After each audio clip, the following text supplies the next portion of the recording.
We are repeating the same experiment with Randall Colomwani as we've seen multiple times before this season. He looks good when he's played as a forward and when he's got decent service. Apart from that, he's a passenger or even a liability. Hello everybody and welcome to CADS. Welcome to CADS on an evening where it could be depressing, it could be sad, but genuinely I'm feeling kind of zen-like about the entire thing. I have accepted the fate, I have accepted everything that's coming our way, and I'm at peace with it. I'm at peace with it. I'm at peace with facing Lincoln next season. I'm at peace with facing Portsmouth next season. I'm at peace with facing an awful lot of teams that we did not expect to be facing up at any point unless they come up against us in the FA Cup or the League Cup. But I'm okay with it now. I have moved past my anger. I have moved past my frustration. I retain a sense of righteous indignation against the board and the people that have put us in this position. But the one thing that's going to happen is we are going to have the largest of turnovers that we've seen probably in my time as a football fan over the summer. And it's about damn time. Talking of turnovers, there's not a lot of people here tonight. We've got a very small turnover. I am just joined by Ash. How you doing, Ash? I'm all right. I'm going to add into what you were saying about in the championship possibilities. It's not over till it's over, but I went to school in Cardiff, and Cardiff could get promoted from League One and maybe in the championship next year. And Wrexham may not get out of the championship this year. So we could be playing up at with Ryan Reynolds in attendance up in North Wales, and we could be playing in North Wales and South Wales next season. See, this is the thing. There are so many sides. I'm not even sure who's in the championship right now. Are Swansea in the championship as well? Are we going to be playing 3 Welsh teams next season? 3 Welsh teams, yeah. There we go. That could be interesting. And Leicester may drop, so they may not even be there.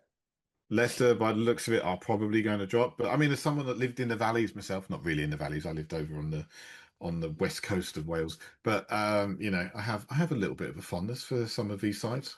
Yes, It'll be interesting to see what happens. But yeah, I mean, it's kind of going to be like a bit of a revival. We'll be facing sides we haven't played. We'll be playing Coventry, unless Coventry are going up. They're going to take our place. We'll be playing Blackburn, Derby, clubs like this. Clubs who we thought we'd never see them back in the Premier League. We don't need to. We're going to see them in the Championship. Absolutely. But yes, it's really weird. It's really weird. I never thought we'd be in this situation. Never thought we'd be in this situation. But here we are. How are you feeling? You were too young. We'd moved to Canada at the time, so I wasn't directly involved when we went down in '77 under Keith Birkinshaw. Yeah. But at that particular time, I started making some money, finished school, and I went back to Britain a couple of times. I was a member. I got Spurs had a newsletter that I'd get every month, and it was the time after being relegated, we came back. And we had Hoddle already in Perryman and Roberts, and we brought Ricky and Ossie in. And there was about a 6-year period that was pretty fun. Actually, the last fantastic period we've had was after we got relegated. Yeah. So it could spur us on to some great things. We might be getting some really exciting stuff out of this. Who knows?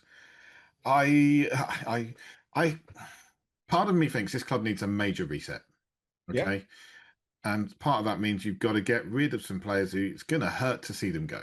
And we're going to lose big name players, right? We're going to lose your Van der Ven. We're going to lose your Romero. We're going to lose Porro. Probably a good chance we'd lose Spence as well. Doggy will probably go. So you've got to replace your entire back line, right? Vicario, I think, goes either way. So, what can you do about that? But you've got to replace your entire back line and start from scratch. And maybe we keep the players we've already got. Maybe we go Kinski in goal. Maybe, I don't know who could play right back. If Spence and Porro are going. Maybe we put Byfield in there. He's played right back for the under-21s. But, He actually played a bit for us in one of the games in the substitute. exactly. Yeah. We got Danso, we got Dragoshin, both of whom would absolutely kill it in the Championship. We've got Ashley Phillips, who's doing pretty well for Stoke. We've got Vuskovic, who's been brilliant in Germany for Hamburg. Sadly, he's out injured, which seems to be the way of everything right now. But there's so much stuff, so much potential that we could bring young players through and then just add in sprinkles of quality here and there. I mean, there is no chance. There is no chance that someone like Xavi is going to stay as we go down, right? But no one's going to be taking Maddison off our hands after a Yeah, year out with an injury. It's just absolutely. not going to happen. Or even Decky, to be honest. Do you think we should talk about the game? We should. Yeah, but yeah, let's talk about the game first, because get out of the way. Because I wanted to ask, since we've got RDZ in, and he's suggested that he's staying.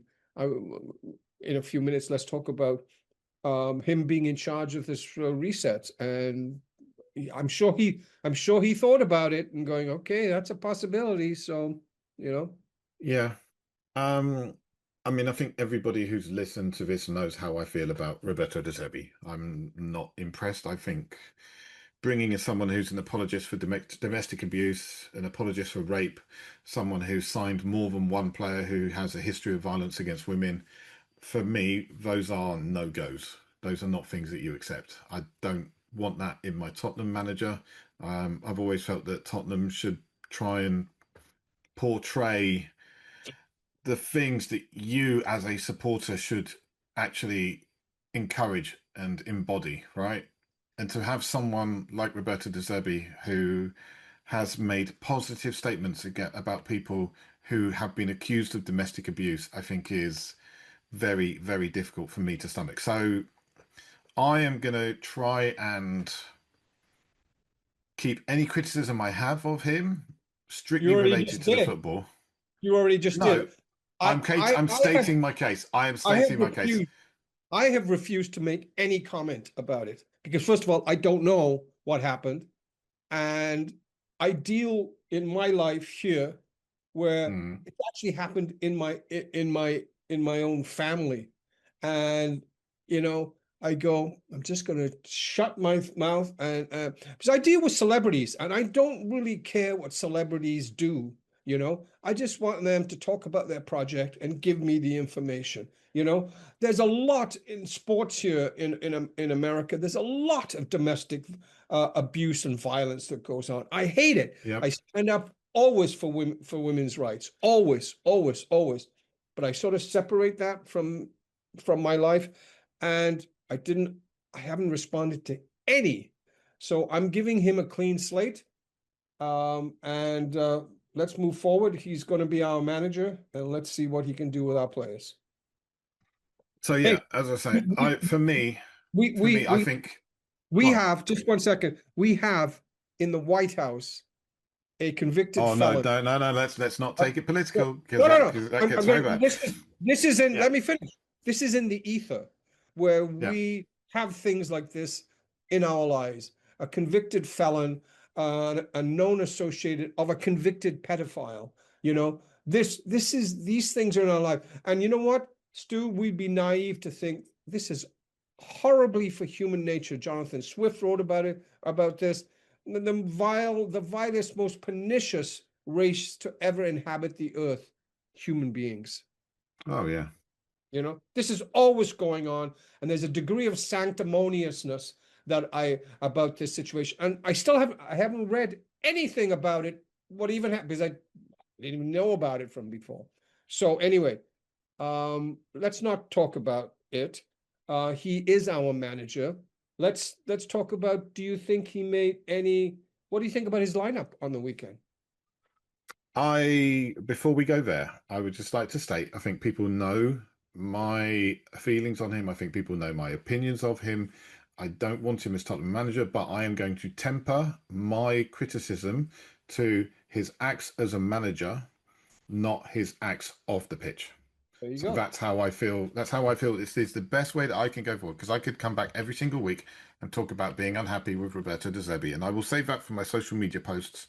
I'm not going to talk about it any further on here after this. Okay. Good. And if anybody's upset about that, if anybody's upset about my words, I'm sorry. See how Okay. that works, Roberto De Zerbi? Anyway, let's talk about the football. So, in the press conference No, no, no. after the game, he No, no, said no, that, no, no, no, no. Hold well, on. I asked you a yeah, question. What did you yes.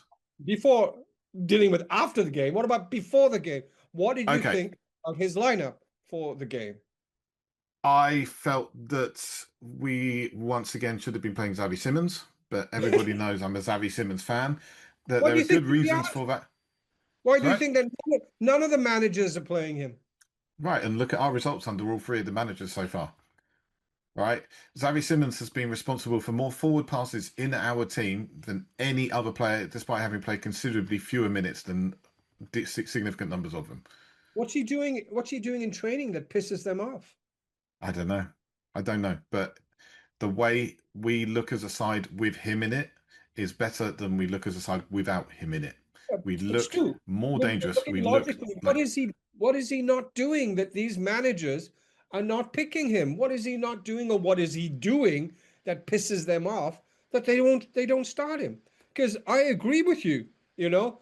I don't know if he's set up to be long term in the Premier League, but he's definitely got something that none of our other players have, in the team.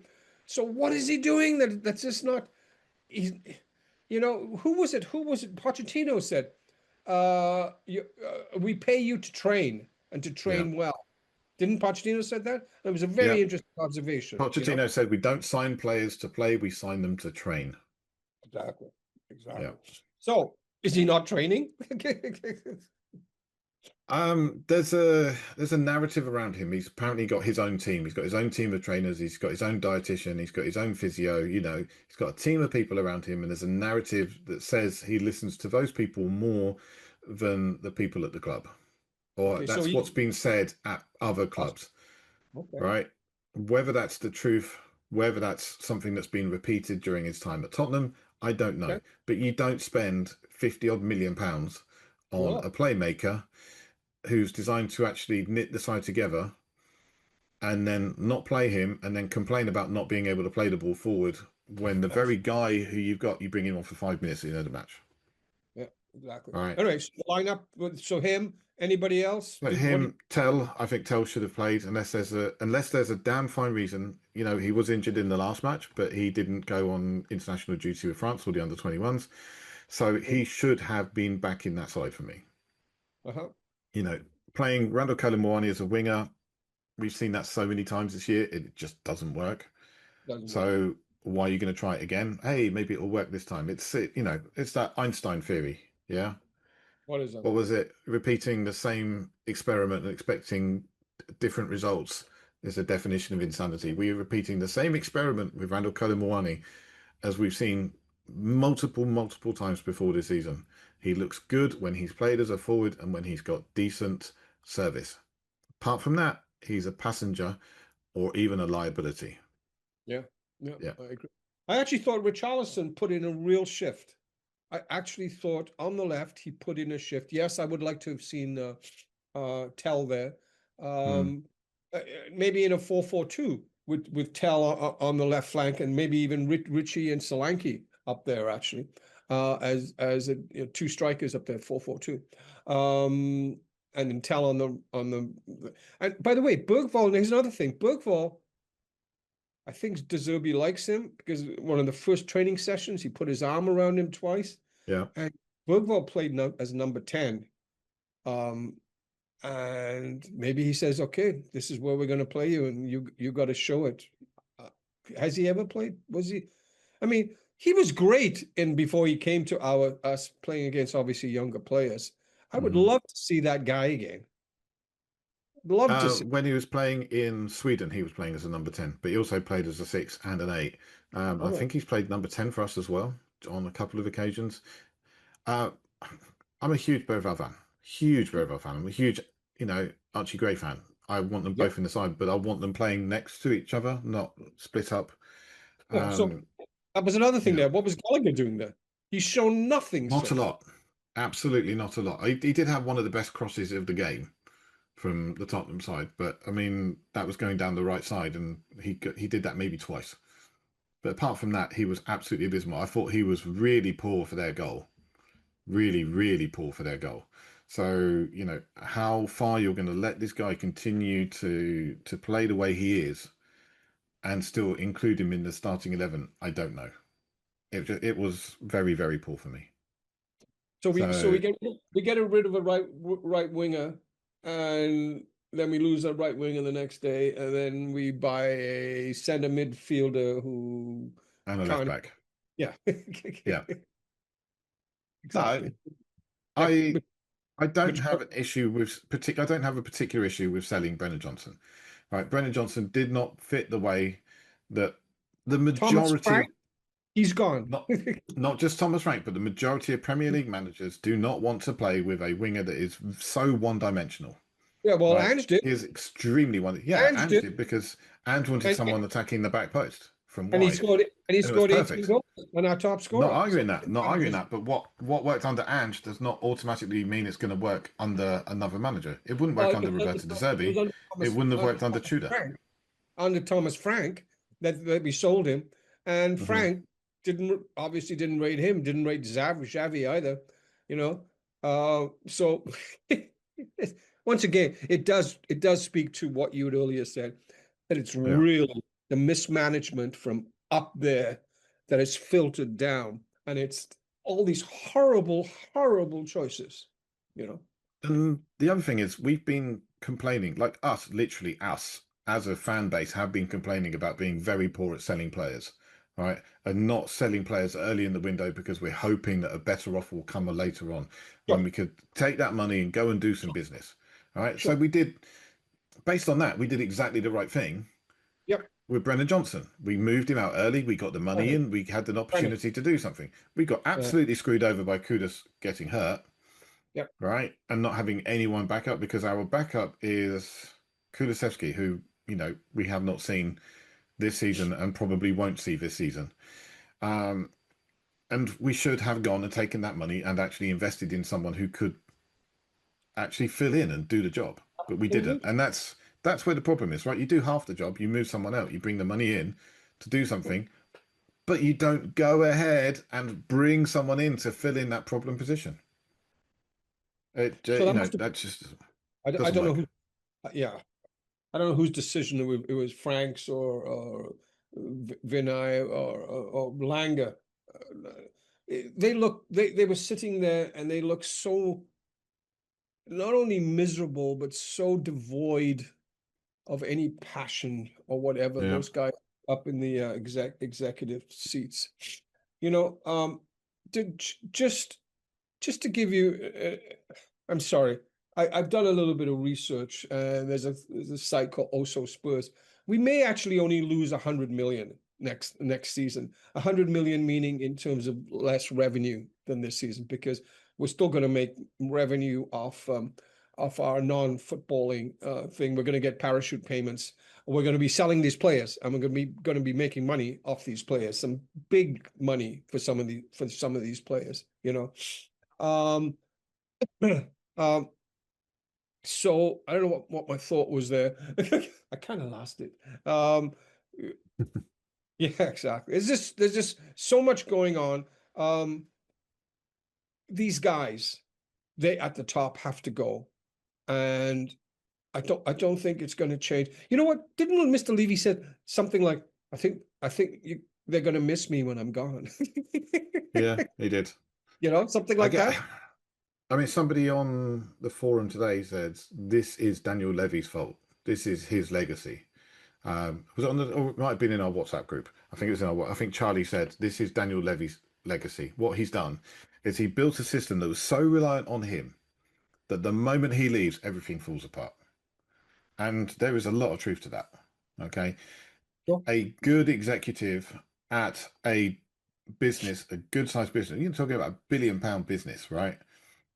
A good executive at a business of this size makes it so that they are dealing with little bits from lots of people. Okay, not huge things that relies on them absolutely.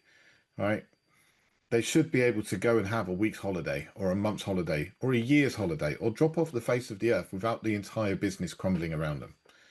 And Levy did not set us up correctly. You know, he brought in Paratici, who then had to go because, you know, the the Juventus scandals. Right.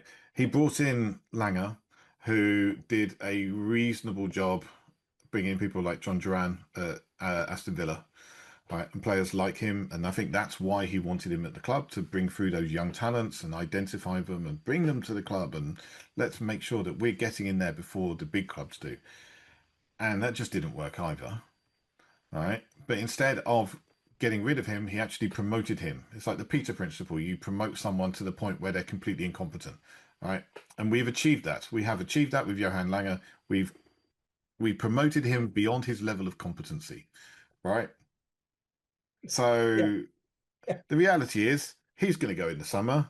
Vinay Venkatesham's going to go in the summer. The owners are not going to go in the summer because there's no chance somebody's going to come along and make them the £3.5 billion offer that they want. Yeah. Right? You're talking about knocking 1.5 billion off the potential purchase price of the club, simply because we've gone from the Premier League down to the Championship, and it's not 100 million; it's more like 150 million, because it's TV, it's prize money, okay, it's participation bonuses, it's commercial things. There is no way that we're going to get a commercial deal as good as the ones that we were getting in the Premier League, and AIA is. We're finishing with them as a front of shirt sponsor. We're looking for a new front of shirt sponsor.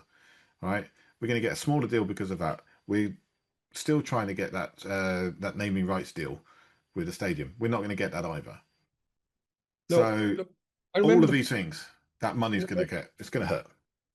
I remember the point I was going to make is that I used to live in Toronto. They have the most valuable NHL pro hockey franchise in the world. Mm-hmm. It's actually ranked it's the most valuable and earns the most. They make it's worth the franchise over $4 billion. And number one in the NHL, probably in the top 10 of US sports. And they don't have relegation, of course, in the NHL.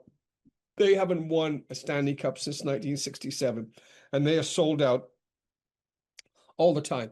My question being this: as you mature and get wiser, you go, as the football clubs, hockey clubs, whatever, are they just becoming a business enterprise? For the Toronto Maple Leafs, it's like, yeah, we're not even going to make the playoffs this year, but we still sell out every game. We have huge TV rights deals. We're Mm-hmm. worth over $4 billion. What the fuck doesn't matter? You know, we don't win, and they still come, and they still pay, and they still Yeah, but there's no watch. relegation. There's no I know relegation what. in those competitions. Absolutely. I mean, I was Absolutely. reading about an MLB side today, Major League Baseball side today, and somebody was talking about how great it is to go and watch a game. And, you know, yeah, we don't win every game. In fact, we lose quite a lot. But it's really entertaining with the experience that we have with the players on the pitch, and they engage and things like that. And I'm like, I don't want the players on the pitch engaging with me. I want them engaging with the ball and making sure that we're scoring enough goals. That's what will make me happy. Yeah. So yeah, I think So, it's a different way of looking at things. oh Yeah. no, no, no, no. My general thing is that do they really care? I mean, up there, because they're still making money. They'll still make money. Hey, even if we lose that much, even 150 million, we're still generating money, and hopefully come back up. Of course, there is that other thing. It could be like a Leicester, where we win the league and then get to League One. There is that possibility. We still haven't spoken about the game. Okay, no, here's No, we another. need to talk about the game. Nothing, no, Go no. on. Everything is just going wrong. Nothing, nothing, nothing. De Zerbi has come in and he's probably lost two players already within his after playing one game. It's just Has lost two no, players. it just gets worse and worse. So we're snake bitten, and it could be getting back to your top of the conversation. What you your Zen-like approach to what you think is going to happen, is that it seems like we're snake bitten, and the inevitable is, I know Austin doesn't agree, but the No, Austin inevitable, does not agree. yeah, inevitable could indeed happen, right? No, in the 9 days before his first game, well, in the days since he's joined the club, right? Roberto De Zerbi, Mohamed Kudus has failed to come back from his injury and is probably going to be out for the rest of the season Yeah. because it looks like he needs another operation. Cuti Romero has picked up a medial ligament injury and is out for 5 to 8 weeks. So that's his season over. Yeah, I mean, and possibly uh, his World Cup. no, he'll be back for the World Cup. Even if it's 8 weeks, he'll be back for the World Cup. He'll get to play in that. Well, we'll see. But Don't speak so. well, yeah, the Tottenham curse. We'll see how it goes. But yeah, no, I mean, Austin, we haven't actually talked about the game yet. We've just been moaning about stuff. I'm trying to remain zen. I'm being zen. I'm being zen. I am chilled about the likelihood of us going down. I know you disagree. You're still saying we're not going down, right? We aren't going. We aren't going down Okay. Why? Go on. Tell me why we're not going down.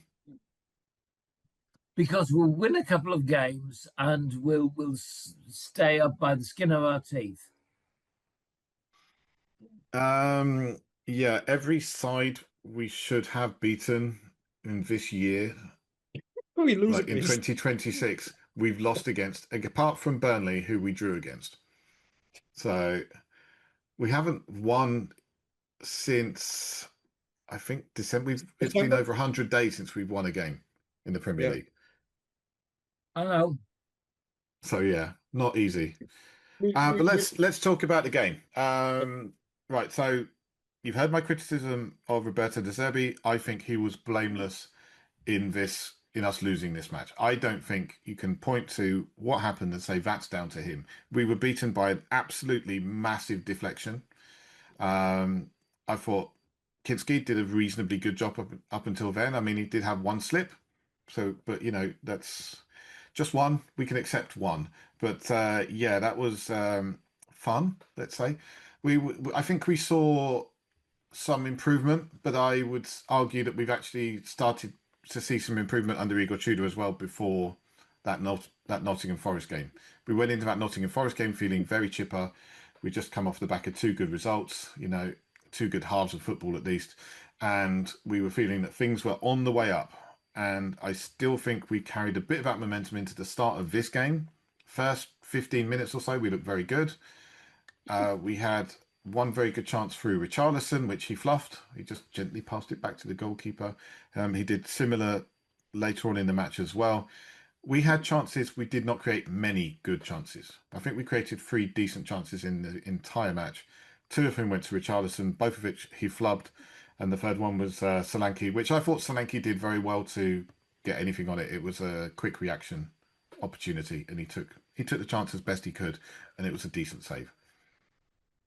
But if we're going to win matches, we need to create chances, and when we need to take those chances when we get them. But you've got a manager who's saying the players don't need someone to coach them how to play football. They need someone to make them believe in themselves, right? But on the training videos, we've seen him saying, hold on to the ball, bait the press, wait for them to come to you, wait for them to come to you, wait for them to come to you, and then go, right? And our players do not have the confidence to be that patient. I was watching the game and we had players standing on the ball waiting, and Sunderland weren't taking the bait. Right, so they moved it back. They moved it back and forwards a couple of times, and then they'd pump it. Right, our side would pump it long, and we'd lose the ball. And you're like, that's not what you're supposed to be doing. You are supposed to be patient. We didn't lose the ball all that much. I was shocked, going, oh, we actually maybe 50% of the time Solanke or somebody held the ball up and we got him. Oh, maybe Kinski's doing, but his clearances are a little bit more focused or directed or something like that. I actually saw a little bit of improvement on the pumping up. It wasn't as aimless as it had been under Frank. Let's put it that way.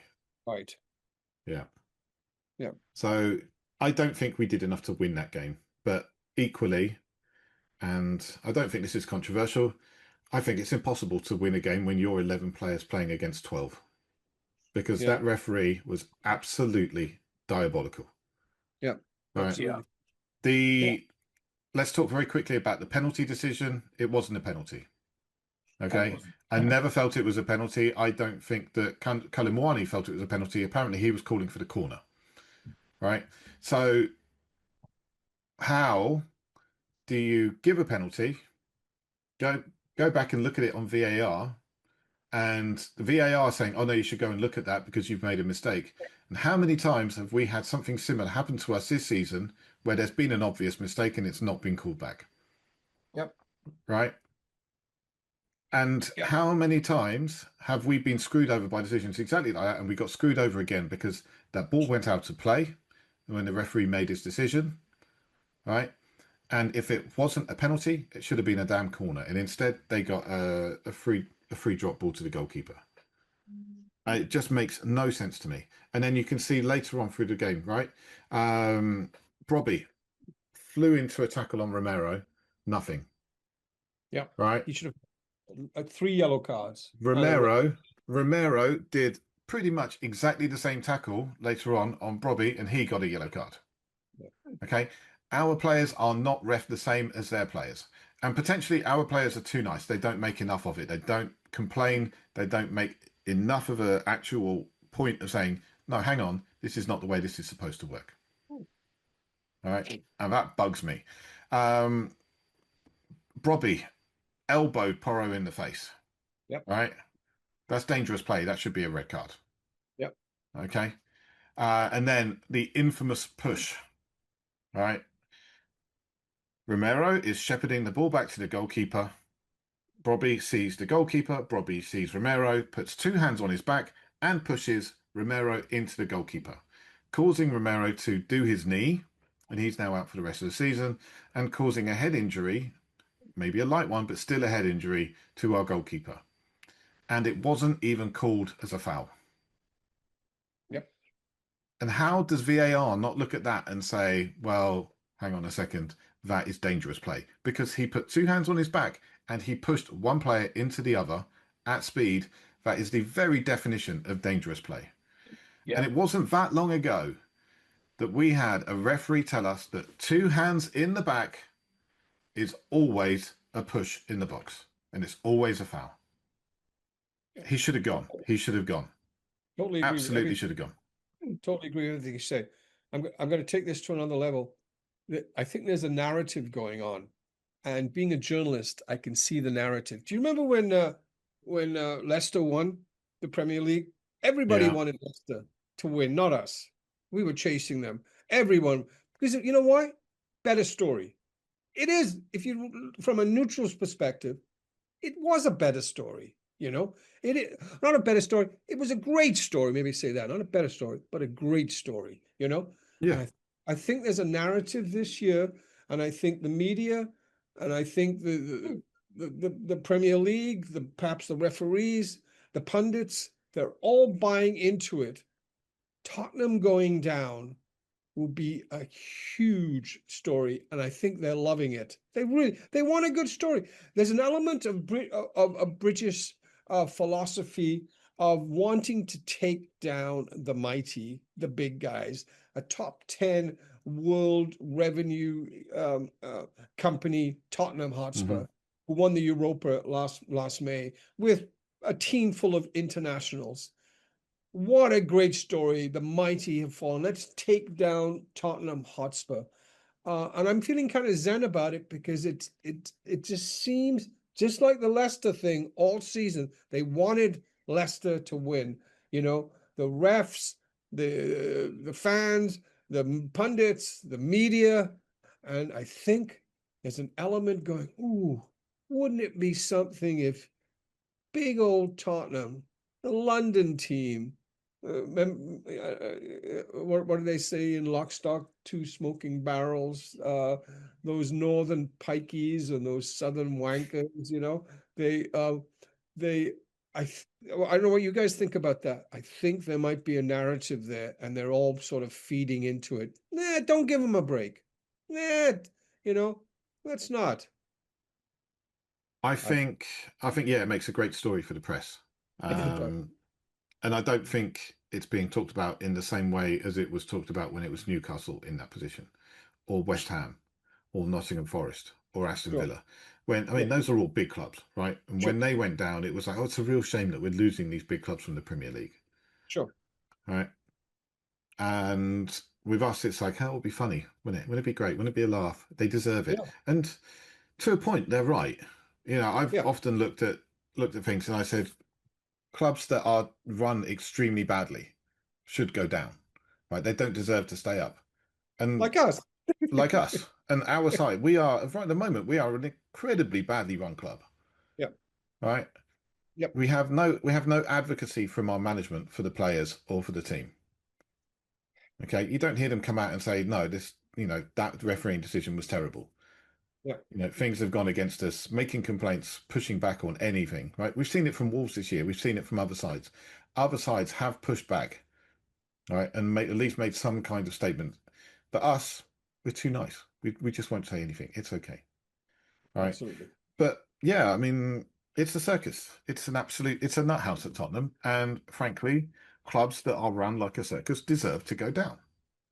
And if you can't beat the teams around you, if you can't beat the teams below you, you're going to end up going down. Yep. That's the way it is. That's what happens. So I think we're going to go down. And I think we're going to have a great old time in the Championship. We'll probably come back up the following season. I hope we do. I hope we bounce straight back up. But, people talking about us winning the Championship and being title winners next year, don't get your hopes up. Don't get your hopes up on that. We'll go up as runners up. We won't even get the joy of the playoffs. We'll go up as runners up and it will be like tainted by potential glory. And we didn't even get that. Yeah. We said this earlier before we came on. There's a chance. This is me being Zen, everybody. Yeah, I know. We could be playing 3 Welsh teams playing next season in the Championship. Wrexham may not make it into the Premier League. Swansea is still going to be there, and Cardiff are looking that they'll join Lincoln as automatic promotion from League One to the Championship. So Tottenham could be visiting Wolves 3 times next year. Before we move on from the Sunderland Brobby thing, I would like to say, regardless of how we feel about Brobby, regardless of his performance and the way that we feel it was reffed, there is bugger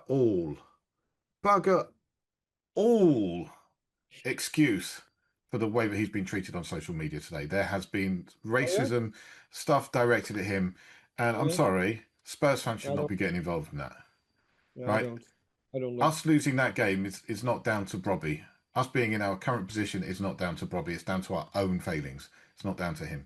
So do not, as a Spurs fan, do not racially abuse people online. It's just not.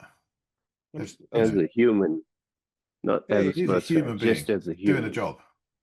Just as a human. Forget who you support, which country you come from. Don't be a dick. Don't be a dick, yeah. although to be honest, he was a dick on the pitch. Although did Harry Redknapp said, yeah, but he's our dick, or he's our guy, So yeah, Lamella could be a dick as well, but he was playing for us, so. Richarlison nearly got lamped by Christian Romero for standing on the ball, and it did, yeah. Christian Romero and Richarlison did not particularly get on before he joined the club. Yeah, he got lapped by Johnson actually against Forest. That's it. Yeah, against Forest. Yeah. And then they all made up and were happy with each other in the end. Okay. But hey, how you doing, man? Yeah, I'm good, except for the obvious. Except for the football. Yeah, my family's good. My photography is good. My dogs are good, except for that. To be fair, A has been calling us going down for quite some time. He's been the one who's been like, nah, we're going down, boys. We're going down. And we've all been saying, no, we're too good.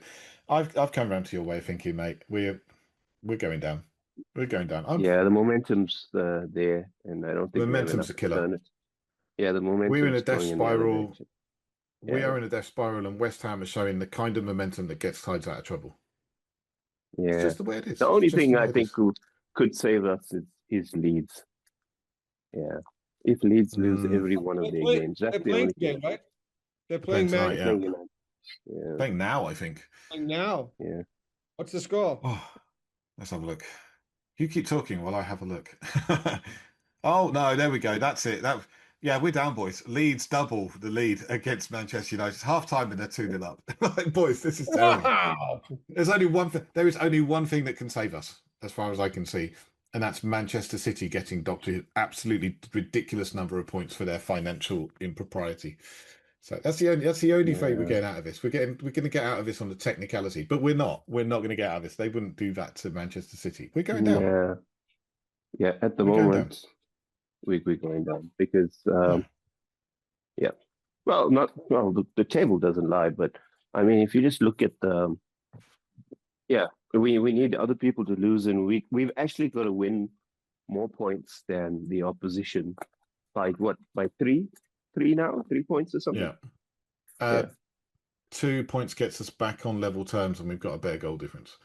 No. So Goal difference is gone. I think only West Ham, we're just a couple ahead of West Ham, but Forest the same as us. Leeds got much more points, so now we got six changed. goals better off than West Ham. So 6. Yeah. yeah.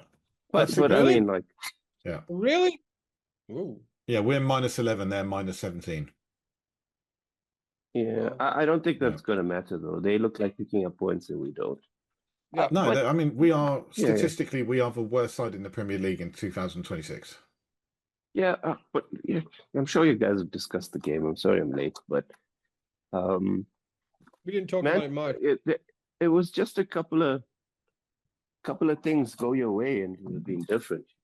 Yeah. That ball doesn't bounce in, deflects out, or a couple of our efforts go in. I mean, Solanke had a really good chance.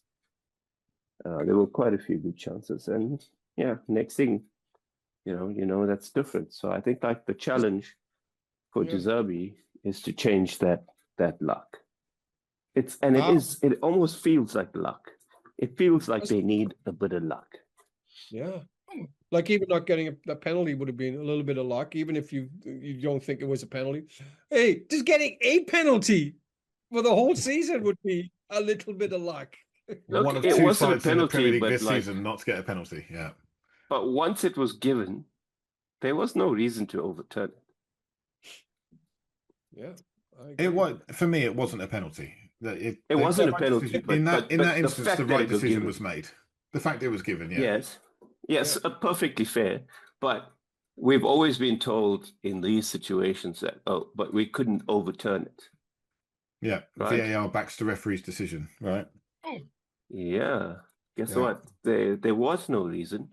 So what if player A touches the ball if you're fouled by player B? Yeah. Because player B doesn't get the ball, it hits him, right? Does it matter if he's in the air or he's on the ground? Does it matter? In the rules, it doesn't talk about winning the ball. It talks about not fouling the opponent. I mean, he was bundled over. He was bundled over, and even if he was in the air, Yeah, but he was in the air, right? So, but does it matter? Does it matter that he was in the air? There's nothing in the rules that says that he was in the air when that happened.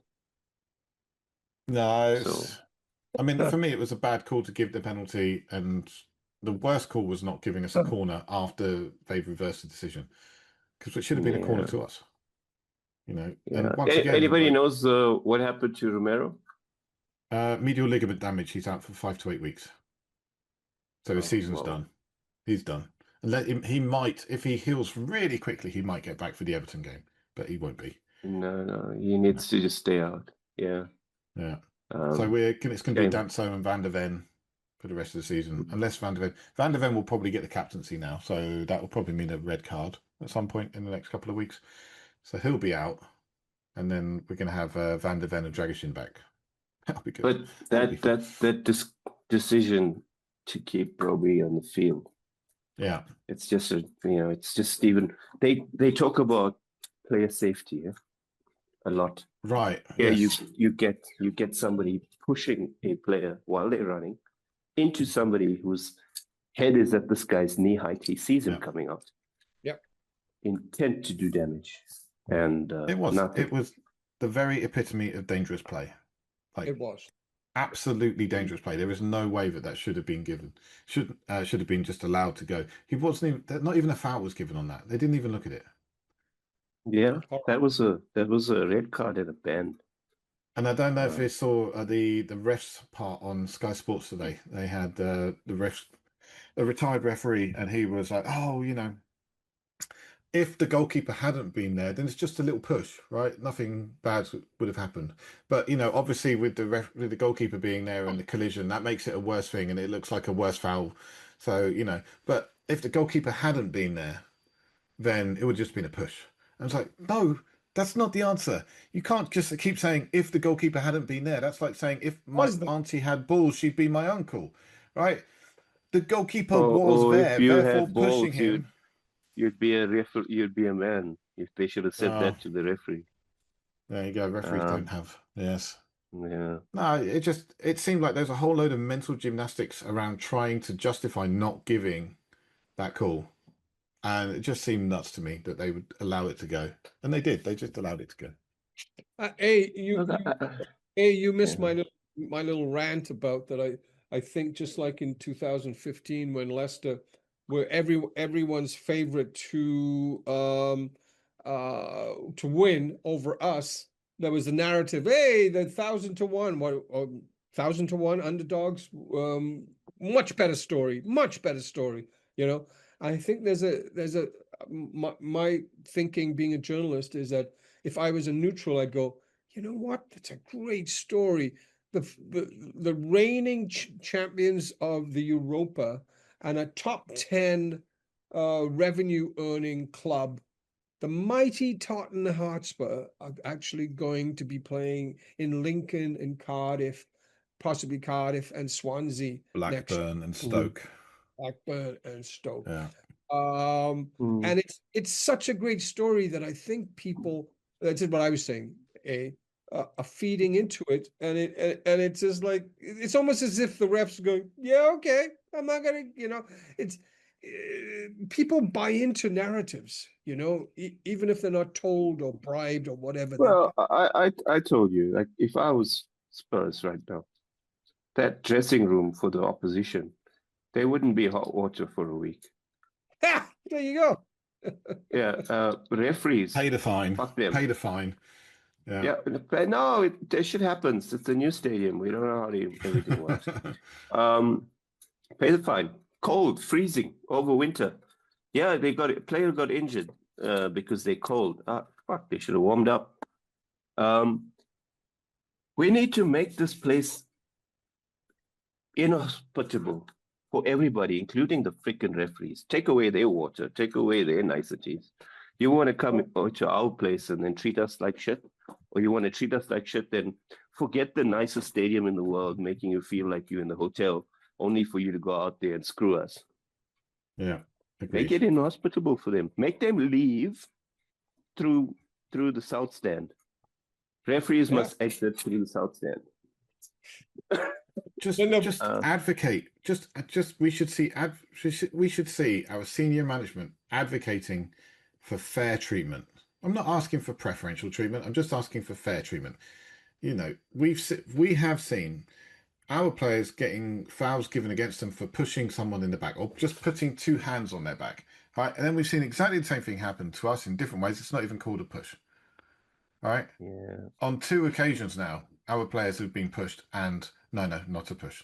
They were just using their hands to steady them, or it's just a little push. It just seems to take some. It's some absolute mindfuckery that these people seem to think this is okay. Honestly, and this is the Zen me. I'm not upset. I'm not angry. This is me being Zen. I keep saying I'm Zen, and then I go off on a rant about it. I'm not angry because we deserve to be where we deserve to be. We do. But there is things that doesn't make sense. That's obviously made things worse. Like, and I'm sure everybody has their, their gripes with refereeing decisions. But I can't remember another season with this amount of incompetence that just gets, hidden. It just gets covered up. They all cover up for each other. It's a big old boys club. Yeah. They're useless twats, all of them. Yeah. I'm just looking forward to. I'm just looking forward to this season being over. Just looking forward to it being done, and we'll see how everything falls apart in the summer, because you just know there's going to be some absolute craziness that goes on. We're going to have players putting in transfer requests left, right, and centre. We're going to have people who we thought would be sticking with us that suddenly they get offers to go elsewhere, and they'll be taking those up. It will be a shit show. We're going to have a shit show summer where we need to be sensible and we need to be making good decisions. And we are not a club that makes good decisions right now. We need to sack Langer. We need to sack Venkatesham. We need to. So that's two major positions we need to fill, and we're not going to do that successfully because it's Tottenham and we don't. We fall into good decisions. We don't make good decisions. We just fall into them somehow. I don't think that. I don't think Vinay was going to go anywhere. You don't? You think he'll stay after this? Yeah, I think we'll lose, and that's not because I think he's done a good job or anything. I think he's been into the fire now. I think Langer's had longer, and under various people and not done anything. But I don't know if Vinay will go.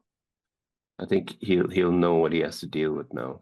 I don't think he'll want to leave it in that way, because if anything, he looks like a climber, and this knocks him a few rungs down the ladder. You have to think there's probably some careers are going to be ended over this. I don't see I don't see how Langer gets another high-powered job anyway. Yeah, a top flight. He'll have to drop down a level. He'll have to go somewhere else and start again almost. Go to Denmark, go to Sweden, go somewhere like that. And be a director I of was just football going to say he'd have to leave the country. I'm pretty sure they know they have to leave the country.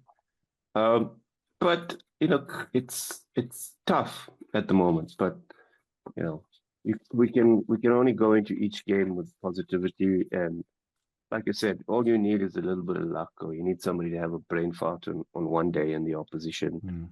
And 3 points makes a difference, and then there's an appetite again, So it could have happened. Could have happened in a few of those games where it's just Van der Ven being sent off, when we're up 1-0, things hitting the post, but not non-calls. We were saying about earlier, it seems like there's just a confluence of bad juju going on, and it gets, when you think it can't get worse, it gets worse. Kudus goes out, then Romero goes out, and then an own goal happens. It's just, oh no, and it goes on. Yeah. How do we break the cycle? How do we? Yes, we need to break that cycle. I don't know. I do think it's something has to give at some point. Whether it's going to happen late or not. And there was some positivity. There were some positives here. The last couple of games, if you look at, like, a bad thing happens and then absolutely everything goes to crap, whereas we dealing with it, right? The sending off and conceding 2 or 3 goals, and the Forest thing, same story. Crystal Palace, same story. But here we didn't. We conceded a heavily deflected goal after missing a few chances, and then having horrible decisions, and Brovy's actions taking out captain and hurting Kinski, and yet there were still chances at the end. Poro's shot half a meter either way maybe goes in, or it was just 1-0. It wasn't 3-0, and I thought we could have grabbed something from the game. Didn't think we wished we deserved to win it, but I also didn't think we deserved to lose it.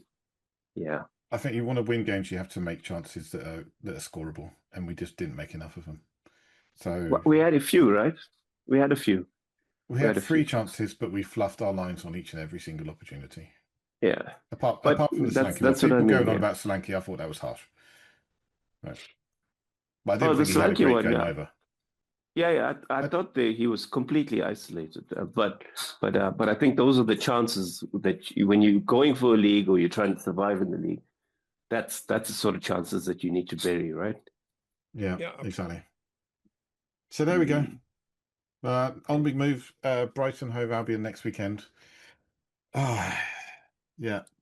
Our manager back to his previous club. It's tough. It's Is not it a getting home any game? easier. It's his first home game, yes, on Saturday. Okay. So And then it's Leeds. then it's Wolves.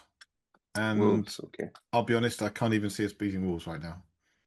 Wolves are a bogey team for us. So Wolves are a bogey team for us, and we're just not. wait. Let me rephrase that. Everyone's a bogey team for us. Every chance of no, Wolves have definitely been a bogey team for us. Except Man City. Yeah. Yeah. We Oh dear. didn't we get 4 points from them this season? We got a win and a draw. Yeah, Pep likes us. That's what I think it is. Did you see? Just to cheer up, there was just a clip. I don't watch too much soccer now because the last 2 seasons have just beaten me down. But there was a clip of the Man City game, and I saw it. Yeah, the bottle. The bottle was a fan drinking an Arsenal bottle. It was a bottle with an Arsenal tears. Bottle full of Arsenal tears. Yeah. It was fantastic. If there's anything going to give us a little joy, it's they've already bottled 2 of them, and they're playing Man City next. If Man City win all of their games to the end of the season, they win the title. If Arsenal win all of their games except the Man City one, then they're on exactly the same number of points, but with a worse goal difference. Yep. Oh, God, I mean, it would just be typical if we go down that Arsenal end up winning the title. That would be. Guys, next week's going to be a great weekend. Man City's going to win, and Spurs are going to win, and then the world will look. And Leeds will lose, and West Ham will lose, and Forest will lose, and then the table. We will see how that goes. We'll see how it goes. But everyone just remain zen, hug your loved ones, chill, breathe and relax. We will be back. We'll be back on the 26th of April. We're getting towards the end of the month. We'll be back on the 26th of April. We will be talking. No, sorry, the 19th of April. We'll be back after that Brighton game, Sunday the 19th. I hope you can enjoy this. Please like and subscribe. Thank you for joining us. Everybody say it with me. Humana, humana, humana. Come on, you Spurs. Come on, you Spurs.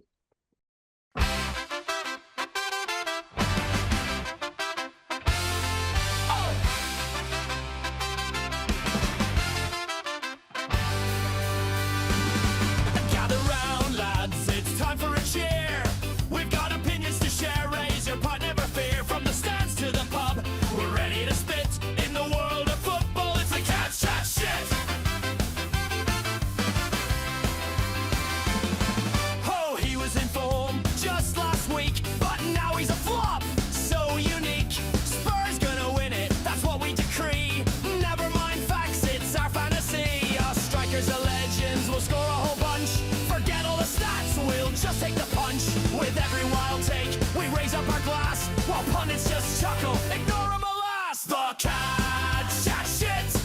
To the left and the right, we're taking a hit, so you know it's true. Hear the banter ignite. Raise your voice loud, shout it out tonight. The CADS chat shit. We'll sing it again with a smile and a grin. Oh, here's to the boys, let's make it a trend. With a wink and a nudge, let the fun never end. Last week we claimed it'll be 5-0 for sure. Now we're debating if we'll score at the door. Did you see that last miss? What a fiery debate. As we pull up our chairs and we narrow our fates. Hot takes flying high, we're the kings of the pub. While the lads on the pitch just need a good rub. From the top of the table or right back to the ground, you'll hear us all chatting that familiar sound. The CADS chat shit. To the left and the right, we're taking a hit. So you know it's true, hear the banter ignite. Raise your voice loud, shout it out.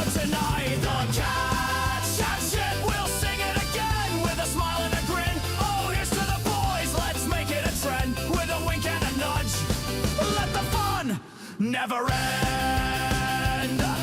We'll argue with a passion like it's do or die, with half-baked logic and a mischievous eye. Trust me, mate, we'll climb up the ranks.